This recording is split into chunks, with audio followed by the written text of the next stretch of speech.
adalah gembalaku, takkan kekurangan aku. Ia membaringkan aku di padang berumput hijau. Saudara-saudari yang terkasih di dalam Kristus, selamat pagi. Salam jumpa lagi dalam Sabda Siap Saji. Jumat 19 Juli 2024, hari biasa pekan ke-15 warna liturgi hijau. Marilah berdoa di dalam nama Bapa dan Putra dan Roh Kudus. Amin. Allah Bapa yang Maha Murah, Engkau senantiasa mendengarkan doa orang beriman. Dengarkanlah seruan kami yang memohon untuk dibebaskan dari segala kerapuan dan dosa kami. Dengan pengantaran Yesus Kristus Putramu, Tuhan kami yang bersama dengan Dikau, dalam persatuan Roh Kudus, hidup dan berkuasa Allah sepanjang segala masa. Amin. Tuhan bersamamu dan bersama rohmu. Inilah Injil Yesus Kristus menurut Matius. Dimuliakanlah Tuhan. Pada suatu hari Sabat, Yesus dan murid-muridnya berjalan di ladang gandum. Karena lapar, murid-muridnya memetik bulir gandum dan makannya. Melihat itu, berkatalah orang Farisi kepada Yesus, "Lihatlah, murid-muridmu berbuat sesuatu yang tidak diperbolehkan pada hari Sabat." Tetapi Yesus menjawab, "Tidakkah kalian baca apa yang dilakukan Daud ketika ia dan para pengikutnya lapar? Ia masuk ke dalam bait Allah dan mereka semua makan roti sajian yang tidak boleh dimakan kecuali oleh imam-imam. Atau tidakkah kalian baca dalam kitab Taurat bahwa pada hari-hari Sabat imam-imam melanggar hukum Sabat di dalam bait Allah, namun tidak bersalah? Aku berkata kepadamu, di sini ada yang melebihi bait Allah. Seandainya kalian memahami maksud sabda ini, yang kukendaki ialah belas kasihan dan bukan persembahan. Tentu kalian tidak akan menghukum orang yang tidak bersalah, sebab Anak Manusia adalah Tuhan atas hari Sabat." Demikianlah sabda Tuhan. Terpujilah Kristus. Nah Romo, setelah saya baca Injil hari ini, saya tertarik nih sama satu ayat Romo. Yang kukehendaki ialah belas kasihan dan bukan persembahan. Mungkin Romo bisa memberikan renungan yang bagus dari ayat yang tadi itu, Romo. Selamat pagi Pak Dut, ini saudara kita gendut. Jadi selamat pagi para pisauan. Nah, hidup ini ada aturan. Secara alamiah ada perputaran, ya.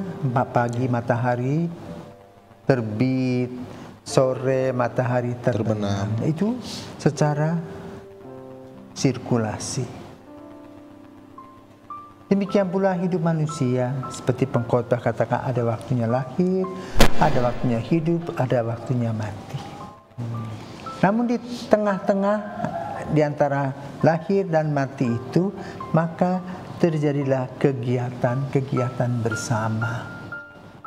Kegiatan bersama itu diawali dengan kebiasaan-kebiasaan, ya, yang kemudian disistematisasi sehingga menjadi tata aturan. Ya.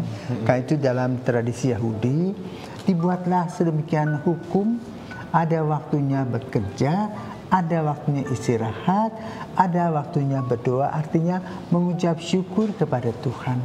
Dan hari yang dipilih adalah hari Sabtu, yaitu Sabat. Ya.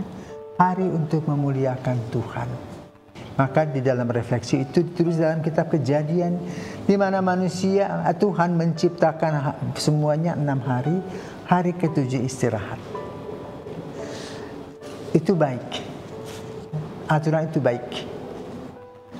Namun ada kelompok-kelompok manusia yang tanpa disadari atau disadari mencari keuntungan sendiri, lalu mulai memperketat hukum-hukum itu. Dan setelah memperketat hukum-hukum itu, mereka seperti malaikat yang kudus, tidak pernah merasa bersalah. Lalu lahirlah mentalitas show, tebar pesona. Ya, di mana-mana mereka tampil supaya ada dipuji orang karena dia rabi, dia pemuka agama. Tapi hatinya untuk berbelas kasih kepada orang-orang miskin yang sakit, yang menderita tidak ada. Biarpun dia seorang imam. Maka refleksi ini juga baik untuk refleksi kita ke dalam keseharian. Kita sudah pakai baju begini nih, putih. Ya, harus suci gitu dong. Seolah-olah suci. Lalu kita ternyata hanya menggunakan hak kita, kewajiban kita abaikan. Itu sama seperti kritik Yesus kepada orang-orang Saduki dan Farisi. Hanya cuap-cuap tapi tidak berbuat dari kedalaman hati, hanya untuk dilihat orang, untuk dipuji orang. Maka hati-hati para YouTuber saat ini kan, ya, bisa lagi lip service, pokoknya manis di mulut, di hati pahit, ya. Karena itu Yesus mengingatkan kepada orang-orang yang ada di sekitar itu bahwa ada waktunya melaksanakan tugas dan tata aturan dengan strict, jelas. Tapi juga ada gaya pastoral disesuaikan dengan situasi dan kondisi. Misalnya hari Minggu kalau sakit ya sudah, tidak dosa kalau tidak pergi ke gereja. Ya. Tetapi ada orang show, yang penting tampil ke depan, sesudah itu baru keluar gereja sudah berantem, sudah ngerupiin orang. Ya. Cuek bebek disalami nggak mau tahu dia. Nah, itu tidak sesuai dengan apa yang ditampilkan dan dikhotbahkan.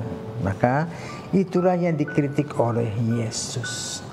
Jangan sok berkuasa, sok memiliki, sok ya, mengatur orang lain.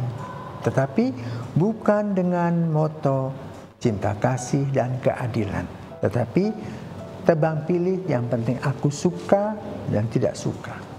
Inilah yang Yesus terkritik ya, dalam kehidupan kita. Kita adalah insan-insan yang diutus untuk mewartakan kabar gembira kepada siapa saja, tanpa pandang bulu. Apalagi para seminaris, para romo yang sudah digembleng sedemikian rupa, kalau memilah-milah itu dosa. Ya, maka kita belajar agar kita tidak kecemplung dalam dosa yang sama atau perilaku yang sama yang dilakukan oleh orang-orang Farisi. Itulah yang perlu bagi kita. Apa sih sebetulnya yang perlu? Yesus dengan seluruh hati turun ya. Allah yang menjadi manusia dengan segala kerendahan hati lahir di palungan, di kandang, berbau dengan masyarakat, lalu mewartakan kabar gembira dengan sukacita, lalu membantu orang yang susah, yang lapar diberi makan, yang timpang dibereskan kakinya, yang buta dicerikan matanya. Semua tanpa pamrih sebagai ungkapan cinta. Dan kita hanya ujung kuku dari apa yang diberikan oleh dan dilakukan oleh Yesus. Tapi kadang-kadang kita merasa wow, hebat. Hanya kadang-kadang kita menjadi orang yang sombong rohani. Karena itu dalam pembicaraan dalam Injil Matius tadi ditampilkan juga bagaimana kesombongan rohani bisa membuat argumentasi seperti yang terjadi dalam Injil pada hari ini. Seolah-olah hebat yang mengkritik, padahalnya kritik itu hanya basa-basi tanpa aksi. Jadi itulah saudaraku terkasih, kita hari ini bersama yang gendut ini. Semoga keturunan gendutnya selamat pagi.